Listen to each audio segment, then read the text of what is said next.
Hoy el video. Mucha gente no sabía que esto está en la Biblia. Vea esto. YouTube. 1:1. Una de las estrategias más insidiosas del arsenal de Satanás es el esfuerzo por disminuir el significado del pecado. El pecado, tal como se presenta en las Sagradas Escrituras, no es una cuestión insignificante. No es nada con lo que se pueda jugar o coquetear. Nos advierte Hebreos 3:13. Pero exhortad unos a otros todos los días mientras se llama hoy, para que ninguno de ustedes se endurezca por el engaño del pecado. El pecado engaña y con el tiempo endurece el corazón. Pero, ¿por qué el pecado tiene esta naturaleza engañosa? Precisamente porque Satanás, el archienemigo de nuestras almas, trata de minimizar su gravedad a nuestros ojos. El pecado es costoso. El pecado es caro. Las dos cosas más caras del mundo son la salvación y el pecado. La salvación es costosa para Dios, porque el pecado es costoso para la humanidad. El elemento más desgarrador del pecado es que la gente no tiene idea de cuánto les está costando sus pecados. El pecado es costoso. Amigo mío, ese no es simplemente un aforismo religioso. Es una verdad profunda que se encuentra entrelazada en el tejido del universo de Dios. Fue el enorme costo del pecado el que hizo necesario el sacrificio de Cristo en el Calvario. El salario del pecado, como nos recuerda Pablo en Romanos, es la muerte. No solo la muerte física, sino la separación espiritual de Dios. Un abismo eterno que ningún esfuerzo humano puede cerrar. Pero, y aquí es donde la astucia del enemigo se ve plenamente. Satanás trata de borrar nuestra comprensión del pecado. Se esfuerza por redefinirlo, para remodelar nuestra perspectiva, hasta que el pecado no se convierte en un veneno mortal, sino en una indiscreción menor. Podría susurrar: es solo una pequeña mentira. Todo el mundo lo hace, o no es un gran problema. Él intenta convencernos de que los límites de la paciencia de Dios son ilimitados, lo que nos lleva a preguntar si esto era realmente malo. ¿No habría intervenido Dios? Hay hombres ahora mismo que tienen una segunda familia a un lado, una segunda familia en otro estado u otra parte de la ciudad que nadie sabe. Los hombres como este creen que lo que están haciendo no es tan malo porque Dios no los ha golpeado. Todavía están sanos. La vida es buena. Tienen dinero en el banco. Y todo está bien en sus ojos. Sin embargo, están cometiendo adulterio. Su percepción del pecado ha cambiado. Estoy viviendo en pecado. La vida es buena. Dios todavía me está bendeciendo. Quizás lo que estoy haciendo no sea tan malo. Otro ejemplo es que hay mujeres que engañan regularmente a sus maridos. Ya no se sienten culpables por hacerlo, y no perciben su adulterio como un pecado. Además, hay hombres y mujeres que viven con una adicción a ver videos inmorales profanos en internet cuando nadie está cerca. 5 años, 10 años han pasado con ellos luchando con este pecado. Han llegado a un punto en el que han aceptado este pecado como parte de su vida. Ya no ven el pecado tan grave como lo veían antes. Seamos sinceros, cuando miramos a nuestro alrededor, no es difícil ver a los cristianos enredados en pecados que antes habrían evitado. Se han quedado atrapados por la mentira de que el pecado no es tan grave, ni tan mortal. Hace años que hago esto, podría decirse, y no ha sucedido nada malo. Dios no me ha castigado. Tal vez no sea tan malo. Aquí es donde la palabra de Dios ofrece un faro de verdad en la niebla del engaño. Volvamos a entrar. Las Escrituras instan a los creyentes a enfrentar y rechazar el pecado en sus vidas. Cristo mismo exhortó a sus seguidores a adoptar una actitud despiadada hacia el pecado, tanto que usó la metáfora gráfica de arrancar un ojo o cortar una mano si nos hacen tropezar. Esto no es un llamado a la automación literal, sino una declaración enfática. Tratar con el pecado con decisión. Se apuesta por eso alto Mateo 5:29. 30. Y si tu ojo derecho te ofende, arranca y tira de ti, porque es mejor que pierda uno de tus miembros que tu cuerpo entero sea arrojado al infierno. Y si tu mano derecha te ofende, corta y tira de ti, porque es mejor que pierda uno de tus miembros que tu cuerpo entero sea arrojado al infierno. Las repercusiones del pecado pueden no ser inmediatas. Al igual que un veneno de acción lenta, puede tardar años en manifestar sus efectos letales, pero no es menos mortal. Así que cuando los susurros del enemigo nos tentan a considerar el pecado como algo insignificante, mantengamos firme la palabra de Dios.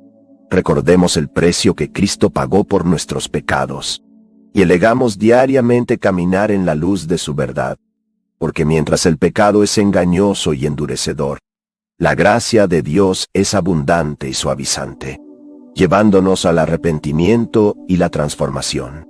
Ante el engaño del enemigo, declaremos con valentía con Pablo, que yo, miserable hombre, soy quien me librará de este cuerpo de muerte. El miedo no es una revelación decir que Satanás, el padre de la mentira, usa muchas armas en su batalla contra los hijos de Dios. Sin embargo, una arma que a menudo permanece oculta disfrazada de capas de engaño es la sutil e insidiosa herramienta del miedo. Cuando abrimos las páginas de las Escrituras, encontramos a Pablo recordando al joven Timoteo, porque Dios no nos ha dado el espíritu del miedo, sino del poder, del amor y de la prudencia. Este versículo, lleno de tanta riqueza de seguridad, apunta a una verdad profunda. El miedo no tiene su origen en Dios. Así que cuando sentimos que las garras del miedo cavan en nuestros espíritus, debemos discernir su origen y su verdadera naturaleza. El miedo en su núcleo es una táctica del enemigo, porque el miedo paraliza a la gente. El miedo a los silencios, el miedo aísla al creyente que está apoderado por el miedo, se vuelve ineficaz en su viaje espiritual y su testimonio espiritual. Satanás sabe esto demasiado bien. Al instilar el miedo, busca abrir una brecha entre el creyente y su propósito dado por Dios. Piense en las innumerables ocasiones en la Biblia en que los siervos de Dios se enfrentaron a obstáculos elevados o a adversarios amenazantes. Su inclinación humana era la de cobrarse de miedo. Moisés, parado frente al arbusto en llamas, estaba lleno de miedos e inseguridades. Los israelitas, atrapados entre el ejército del faraón y el mar rojo, fueron consumidos por el miedo. En Pedro, cuando salió del bote para caminar sobre el agua, comenzó a hundirse mientras el miedo lo abarcaba. En todos estos casos, el miedo se ha apoderado de desviar el plan de Dios y diluir el poder de la fe. Sin embargo, en todas las circunstancias en las que el miedo levantó la cabeza, el mensaje de Dios fue consistente. No tengas miedo. Esto no es un simple aplauso reconfortante en la espalda. Es un mandato, una exhortación para reconocer el miedo por lo que es: una ilusión, una pantalla de humo, una distracción. La mayor mentira del miedo es la sugerencia de que nuestras circunstancias son más grandes que nuestro Dios, que nuestros problemas son insuperables y que estamos solos en nuestras batallas. Pero como creyentes, tenemos la certeza de que el que está en nosotros es mayor que el que está en el mundo. Confiar en Dios, confíe en el Señor, no importa cuán grande sea tu problema o cuán desesperada sea tu situación. Dios tiene recursos y tú no sé nada de ellos. El antídoto de Dios contra el miedo es triple. Como Pablo enfatiza a Timoteo, nos da poder, amor y una mente sana. Poder para resistir las fugas del enemigo, el amor para eclipsar todas las dudas e inseguridades, y una mente sana para discernir, entender y navegar por los desafíos que enfrentamos. El miedo, por poderoso que parezca, se desmorona cuando se compara con el poder omnipotente de la promesa de Dios. El creyente, anclado en Cristo, Está protegido de los efectos debilitantes del miedo. Así que la próxima vez que las sombras del miedo empiecen a aparecer, recuerda las palabras de Pablo a Timoteo. Reconoce el miedo como táctica del enemigo, una herramienta diseñada para desviar, diluir y desalentar. Pero también recuerda que hemos sido dotados de poder, amor y una mente sana. Tenemos la certeza de la presencia de Dios y la certeza de sus promesas, frente a las tormentas de la vida y a las estrategias de Satanás. Proclamemos con valentía junto al salmista. Salmo 27. 1. El Señor es mi luz y mi salvación. El Señor es la fortaleza de mi vida. ¿A quién tengo miedo? El secreto 3. Las distracciones. En el complejo tapiz de la vida, donde los hilos de alegrías, dolores, pruebas y victorias se unen, hay una fuerza sutil pero persistente que intenta desviar nuestra mirada del eterno diseño que Dios tiene para nosotros. Esa fuerza, el adversario conocido como Satanás, utiliza una de sus estrategias más efectivas, el arte de la distracción. Considere por un momento el vasto paisaje de su vida. ¿Con qué frecuencia te has encontrado consumido con lo urgente, pero no necesariamente importante? ¿Con qué frecuencia han oscurecido las verdades y promesas eternas de Dios las preocupaciones de este mundo que financia las relaciones, las aspiraciones e incluso las decepciones? James describe nuestra vida como un vapor que aparece por un tiempo y luego desaparece. James 4:14. Aunque estos momentos en la tierra son sin duda significativos en la formación de nuestro carácter y nuestra fe, son solo un parpadeo en comparación con la extensión de la eternidad. Sin embargo, nuestro adversario, siempre astuto y observador, reconoce que la mejor manera de descarrilar el viaje de un creyente no siempre es a través de la oposición directa, sino más bien a través de la distracción. Si puede hacernos tan preocupados por las preocupaciones, placeres y ambiciones de esta vida, puede apartar sutilmente nuestro enfoque de nuestro propósito y destino eterno.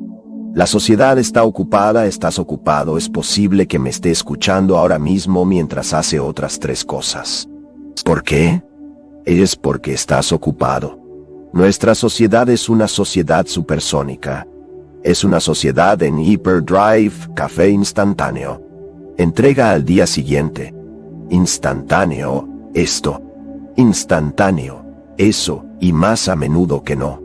Puedes sentir que 24 horas no son suficientes para lograr todo lo que deseas en un día. Tengo que ir a trabajar, tengo que recoger a los niños, tengo que comprar este seguro. Ir a comprar.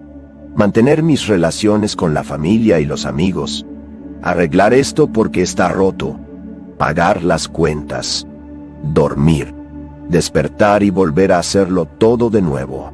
La cultura de este mundo no te deja tiempo para Dios. No lo hace Satanás, ha moldeado la cultura de este mundo para que sea sin parar. El mundo está diseñado para que personas como tú y yo estemos ocupados. Ocupados. Ocupados. Ocupados. El mundo está diseñado para que personas como tú y yo se distraigan cada vez más. Se distraigan. Se distraigan. ¿Te está pasando esto? Estás volviendo demasiado ocupado para Dios. Estás más concentrado en el aquí y ahora y no en la eternidad. Estás distraído por las preocupaciones de este mundo. Mientras el diablo ha cambiado tu mente y tus cosas en esta tierra, y no en las cosas eternas. Espero que no. Como cristianos no podemos permitirnos conformarnos con la cultura de este mundo. La cultura de este mundo se centra en el presente y en esta vida. El diablo, siendo el Dios de este mundo, ha construido una cultura, una sociedad que atrae a la humanidad a pensar que esta vida es todo lo que hay.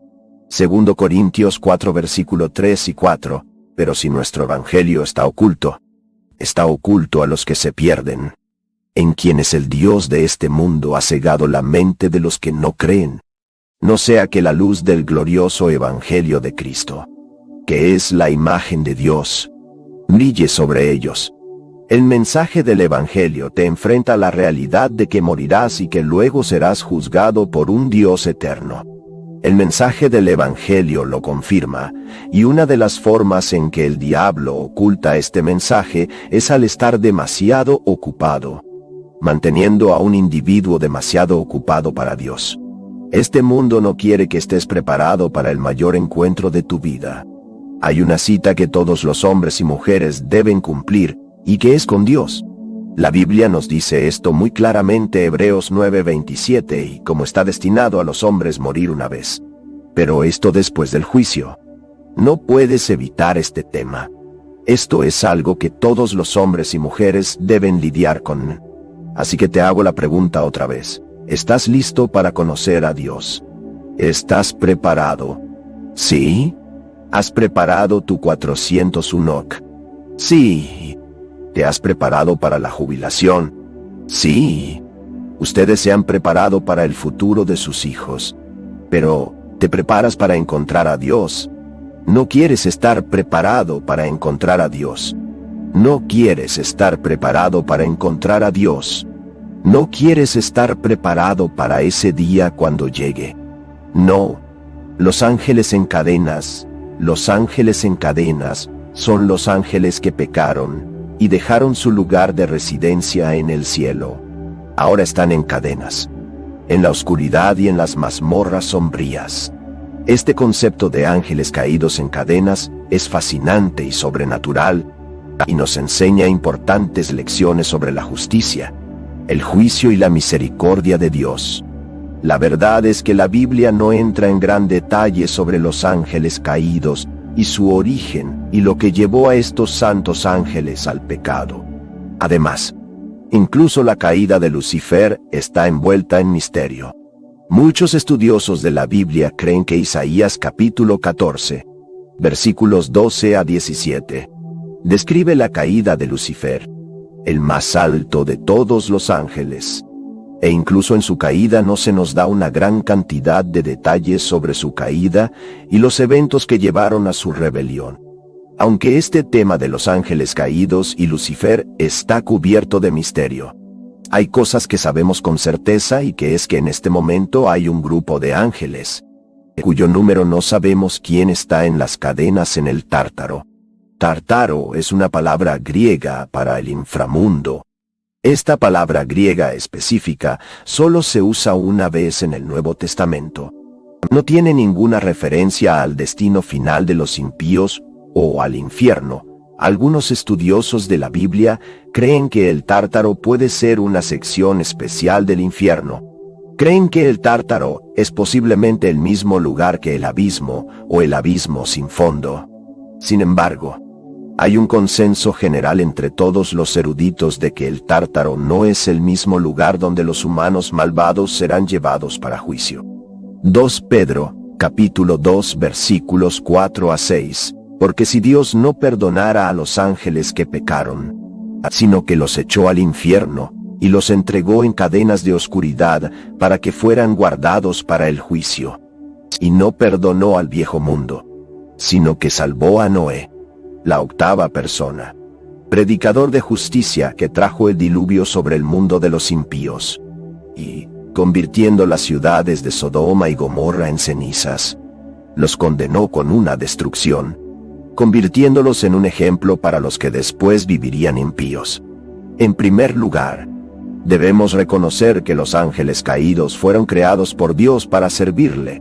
Al principio no eran malvados ni pecadores, pero optaron por rebelarse contra un Dios santo y perseguir sus propios deseos. Esta rebelión les llevó a caer y ser castigados, ya que fueron expulsados del cielo y confinados a un lugar de oscuridad y sufrimiento. El sí en 2 Pedro capítulo 2 versículo 4 asume la realidad de la proposición de Pedro. Es cierto que Dios no perdonó a los ángeles que pecaron. Esta es la primera de 3 comparaciones históricas con el pasado. Los otros 2 juicios son la generación de Noé y Sodoma y Gomorra. Si Dios castigó a los ángeles que pecaron, Seguramente castigará a las personas que se apostasiaron en el tiempo de Pedro, y también en nuestro día. Si Dios no hubiera perdonado a los ángeles caídos y les hubiera castigado, no retendría el juicio a los pecadores. El concepto de rester o abstenerse se refiere a la idea de resterse o abstenerse. Es incapaz de hacer justicia del lado, ya que es parte integral de su naturaleza divina. Siguiendo el epítome de la justicia, la esencia y los principios de Dios permanecen inalterables, atado por su naturaleza inmutable. Dios no tiene flexibilidad en el trato que tiene consigo mismo. Por consiguiente, Dios se ve obligado a juzgar constantemente el pecado, ya sea de individuos directamente o de aquellos que rechazan su provisión de castigo por el pecado a través de Cristo. Judas capítulo 1, versículo 6. Y los ángeles que no mantuvieron su posición de autoridad, sino que abandonaron su hogar, los ha mantenido en las tinieblas, atados con cadenas eternas para el juicio del gran día. Esto nos enseña una importante lección sobre el pecado. El pecado puede parecer atractivo y deseable en el momento, pero siempre conduce a la destrucción y el castigo. Los ángeles caídos fueron una vez seres gloriosos y poderosos, pero su rebelión contra Dios les llevó a su caída y sufrimiento eterno. Tenían posiciones de autoridad en el reino espiritual, pero fueron en contra de la voluntad del Señor. Estos ángeles caídos hicieron exactamente lo que hicieron Adán y Eva cuando estaban en el jardín de Edén. Adán y Eva perdieron su posición en el jardín del Edén cuando hicieron lo que Dios les había ordenado que no hicieran. Génesis capítulo 3, versículos 23 a 24. Así que el Señor Dios lo expulsó del jardín del Edén para que trabajara en la tierra de la que había sido tomado.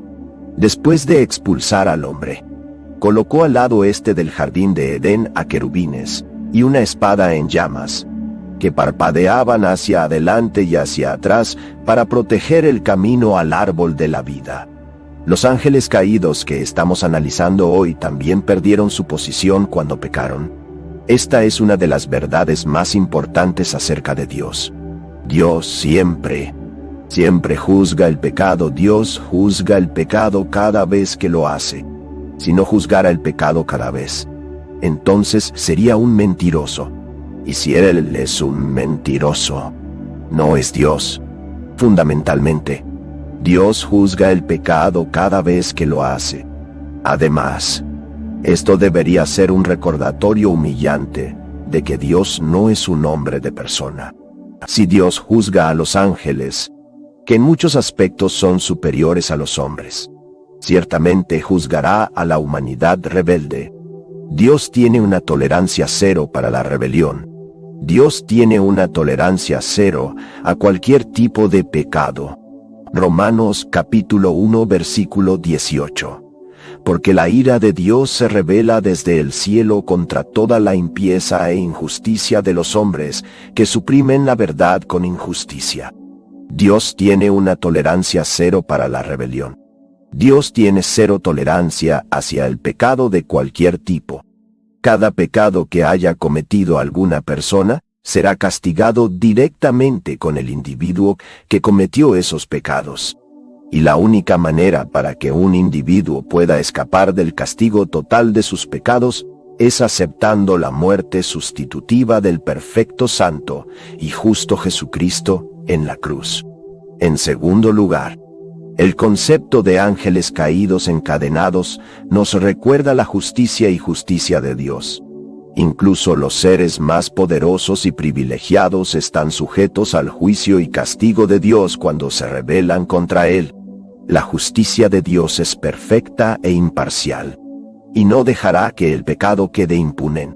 Esto debería ser reconfortante, saber que Dios está en control y que la justicia prevalecerá al final. Este mundo está lleno de hombres y mujeres malvados. La historia está llena de hombres y mujeres malvados. Y ahora mismo en el mundo en el que vivimos, hay muchos hombres y mujeres malvados. Personas que han cometido crímenes y pecados atroces. La historia está llena de ellos. Personas que han cometido innumerables males y oscuridades, que pueden parecer en la superficie haberse librado del mal que han cometido. Sin embargo, existe un ser espiritual eterno y todopoderoso que ve todo. Un día juzgará a cada persona por las acciones que han cometido. Un día juzgará a cada uno de esos ángeles en cadena. Todos los que se consideren poderosos, influyentes y poderosos serán juzgados. Porque en este momento en nuestro mundo, hay hombres y mujeres que por elección viven vidas malvadas. Hay hombres y mujeres que por elección deciden vivir vidas de maldad. Hay hombres y mujeres que por elección deciden dar la espalda a Dios Santo y a su palabra santa. Hay hombres y mujeres que por elección deciden vivir por sus propios placeres, lujuria y deseos egoístas. Hay hombres y mujeres que por elección deciden rechazar y odiar a Dios, aunque saben que Él es verdadero y un Dios vivo, y que están avanzando con su vida, pensando que se han escapado con ella. Este es uno de los defectos de los seres humanos. A veces pensamos que si las consecuencias de nuestros actos no nos enfrentan inmediatamente, de alguna manera hemos escapado de nuestro mal y maldad. 2 Pedro 2, versículo 4 y Judas 1, versículo 6 habla de los ángeles que cometieron un pecado diferente al de Lucifer. Estos ángeles no intentaron tomar el lugar de Dios, y no siguieron al diablo. La Biblia fue negada como pecado de Lucifer, y eso lo hizo caer. Lucifer fue expulsado del cielo y enviado a la tierra. Pero la Biblia dice que estos ángeles estaban encerrados en el abismo sin fondo. Deben haber cometido un pecado terrible. Algunos incluso argumentan que lo que hicieron pudo haber sido peor que los crímenes de Lucifer. La Biblia dice que fueron entregados a cadenas de oscuridad. Si Satanás puede vagar libremente para engañar a la gente, y estos ángeles se mantienen alejados de la superficie de la tierra, uno podría fácilmente llegar a la conclusión de que estos misteriosos ángeles recibieron un castigo más severo que Lucifer. La pregunta que ha atormentado a muchos eruditos es, ¿por qué Dios no los permitió vagar por la tierra? Al igual que Satanás, recibieron un castigo diferente al de Lucifer. ¿Quiénes son estos ángeles y qué acciones les llevaron a recibir un castigo severo? ¿Por qué se les prohibió que vagaran por la tierra como lo hace el diablo? Génesis 6:4. En aquellos días había gigantes en la tierra, y también después de eso, cuando los hijos de Dios entraron en las hijas de los hombres y les dieron hijos, estos mismos se convirtieron en hombres poderosos, que evolucionaron, hombres de renombre. Los hijos de Dios o ángeles vieron que las mujeres en la tierra eran hermosas, y abandonaron su lugar en el cielo, y cambiaron su lugar en el cielo para relacionarse con las mujeres en la tierra. Judas dice que los ángeles que no mantuvieron su primer estatuto, sino que abandonaron su propio hogar, también lo hicieron. Ellos dejaron el cielo para tener relaciones sexuales con mujeres en la tierra. Ese fue un pecado terrible que los metió en problemas. Otra teoría que algunos estudiosos de la Biblia también creen es que estos ángeles son las criaturas que Juan vio salir del abismo en Apocalipsis 9. Apocalipsis 9:1-3. El quinto ángel tocó la trompeta, y vi una estrella caída del cielo a la tierra, y se le dio la llave del abismo. Y él abrió el abismo, y salió humo del abismo como el humo de un gran horno. Y el sol y el aire se oscurecieron por el humo del abismo. Y de la humo salieron las salchichas sobre la tierra. Y se les dio poder, como el poder de los escorpiones de la tierra. A estas criaturas se les daría el poder de atormentar a los seres humanos. La descripción de Juan de estas criaturas podría interpretarse como estos ángeles. El Apocalipsis 9:7-11 dice que las formas de las langostas eran como caballos preparados para la batalla, y en sus cabezas tenían como coronas de oro, y sus rostros eran como los rostros de hombres, y tenían cabello como el cabello de las mujeres, y sus dientes eran como los dientes de los leones, y tenían pechos como pechos de hierro. y el sonido de sus alas era como el sonido de muchos caballos corriendo a la batalla, y tenían colas como de escorpiones, y tenían puntas en sus colas, y su poder era de hacer daño a los hombres durante 5 meses, y tenían un rey sobre ellos, que es el ángel del abismo sin fondo, cuyo nombre en hebreo es Abadón, pero en griego tiene el nombre de Apolo. El líder de estas criaturas descritas en Apocalipsis 9:11, cuyo nombre es Abadón en hebreo y Apolión en griego, significa el destructor. Es importante entender que este Apolio no es Satanás. Podría ser uno de estos peligrosos ángeles encerrados. Hay muchas teorías y preguntas sobre estos ángeles, y la verdad es que nadie sabe las respuestas realmente debido a la falta de información sobre ellos. En el mejor de los casos, todo lo que podemos hacer es teorizar y hacer hipótesis sobre estos ángeles. Sin embargo, lo que sabemos con certeza es que Dios siempre juzga el pecado y la rebelión. En las páginas de la vida, en medio de los tormentos y los susurros, hay una verdad firme que irradia con el calor de 1000 hijos. Esta verdad, este hecho innegable, es que usted es inmensamente importante para Dios, desde el inicio de la creación hasta este mismo momento. La narrativa de las Escrituras teje una historia de protección divina, un testamento de la interminable atención de Dios por su pueblo. Es como si cada página, cada palabra, se hizo eco del latido del corazón del Creador diciendo: «Te importas, te importas, me importas». La protección de Dios no es una promesa pasajera, sino una presencia perpetua, envolviéndote en armas que nunca se cansan, nunca vacilan, en tiempos de agitación, en momentos de incertidumbre. Recuerda que no estás olvidado, ni abandonado, porque eres muy querido, protegido ferozmente por un Dios cuyo amor no conoce límites. Y así, mientras viajas por los valles y aclama las montañas más altas, deja que esta verdad profunda ancle tu alma. Tu falsa protección es tu herencia, su cuidado, tu constante compañero. No hay sombra donde su luz no pueda alcanzar, ni profundidad donde su amor no pueda encontrarlo. En cada prueba, en cada triunfo, el Creador del universo está con usted, para ti, recordándote de que tienes valor a sus ojos. Tú, amado, eres una joya preciosa en la corona del Todopoderoso, testamentos de su gracia y poder en la gran narrativa de la eternidad. Tu historia importa, tu vida importa porque eres importante para Dios. Puede que no te importe para este mundo o para nadie a tu alrededor, pero para Dios te importa. En un sentido más amplio, los ángeles son vistos como siervos de Dios. Son los que Dios les envía para realizar tareas tanto en el cielo como en la tierra.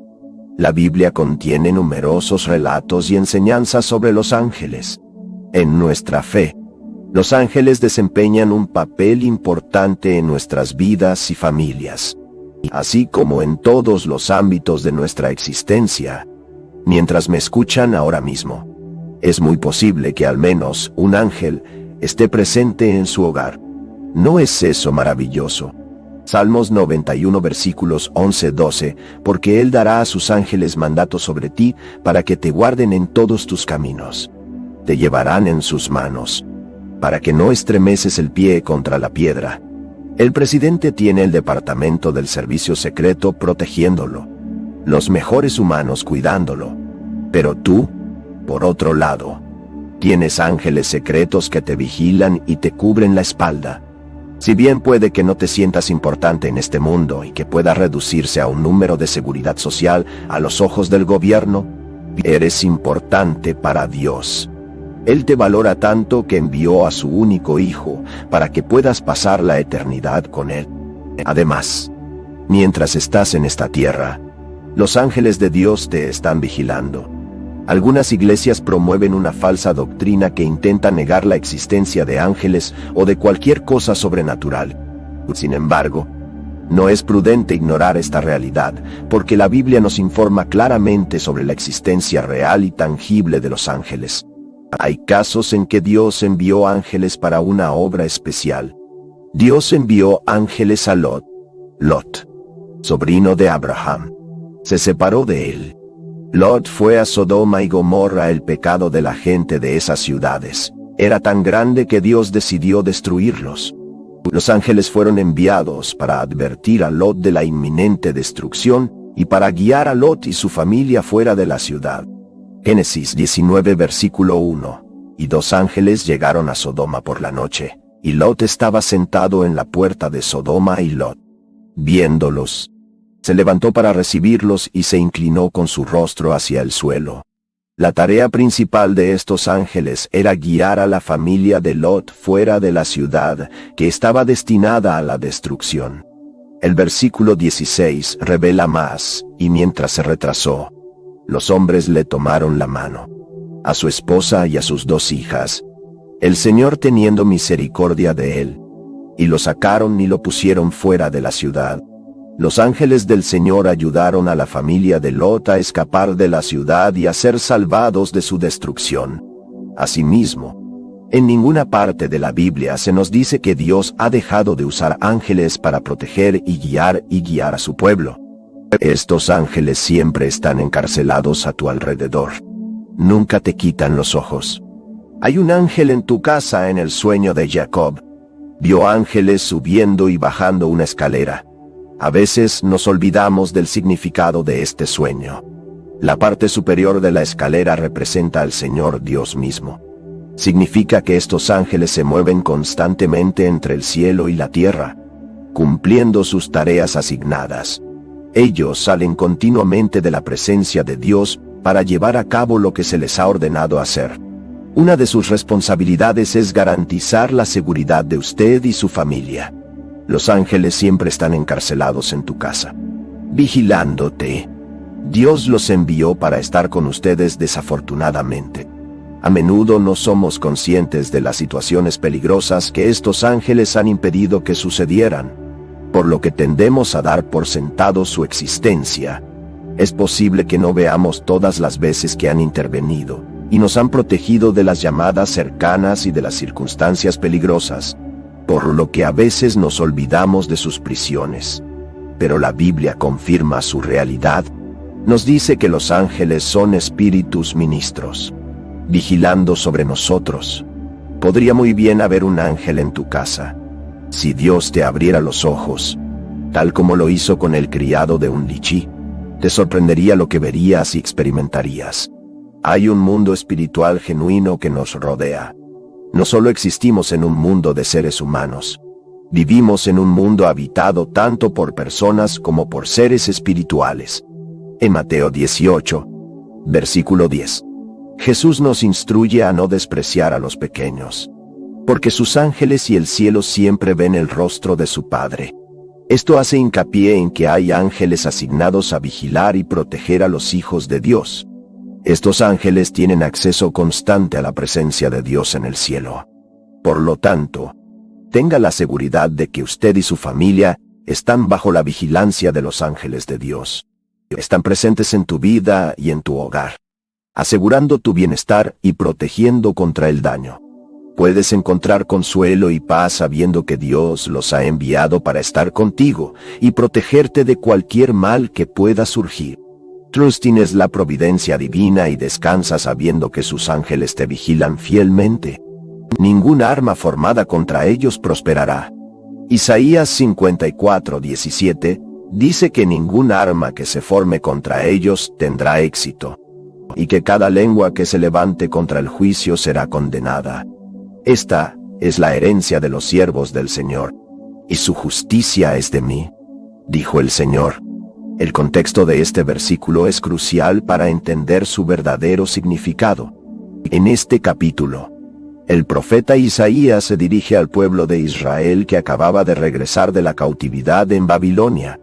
Fueron un pueblo roto y derrotado, que había sufrido años de sufrimiento y dificultades. Pero, en este capítulo, Dios promete restaurarlos. hacerlos florecer y prosperar una vez más. Él promete reconstruir sus ciudades y muros, aumentar su número y hacer de ellos una gran nación. Y en medio de esta promesa, Dios les asegura que ninguna arma formada contra ellos prosperaría. No solo se trataba de una promesa de protección física, sino también de protección espiritual. Dios les estaba asegurando que a pesar de sus enemigos, seguirían victoriosos porque Él estaba con ellos. Hoy, al observar esta promesa, podemos ver cómo se aplica no solo a los hijos de Israel, sino también a nosotros como hijos de Dios. Así como el pueblo de Israel se enfrenta a enemigos físicos y espirituales, nosotros también enfrentamos enemigos en nuestra vida diaria. Isaías 54:17. Ningún arma formada contra el juicio tendrá éxito, y cada lengua que se levante contra el juicio, condenarás. Esta es la herencia de los siervos del Señor, y su justicia es de mí, dice el Señor. ¿Qué hace Isaías 54? Significa que el Señor no permitirá que las armas contra sus hijos prosperen. En otras palabras, el objetivo de que ese arma se forme contra ti no se cumplirá. No tendrá éxito en su misión. Observe cómo la palabra de Dios mencionó que se formarán armas. En otras palabras, puede que pases por algunas pruebas y algunas batallas, pero esas batallas no destruirán ni lograrán el plan del diablo en tu vida. Dios no se ha dormido en el trabajo. Dios nunca duerme. Y nunca duerme. Él está vigilando a veces. Esto significa que el Señor quita el arma de la mano del enemigo de sus hijos. A veces significa que Dios permite que el arma golpee, pero trae un beneficio mayor que el dolor del golpe inmediato. ¿No es asombroso que sirvamos a un Dios que puede convertir las malas situaciones en lo mejor que te haya pasado? ¿No es asombroso que Dios sea un Dios que puede hacer las malas situaciones buenas y las buenas mejores? Génesis 50:20.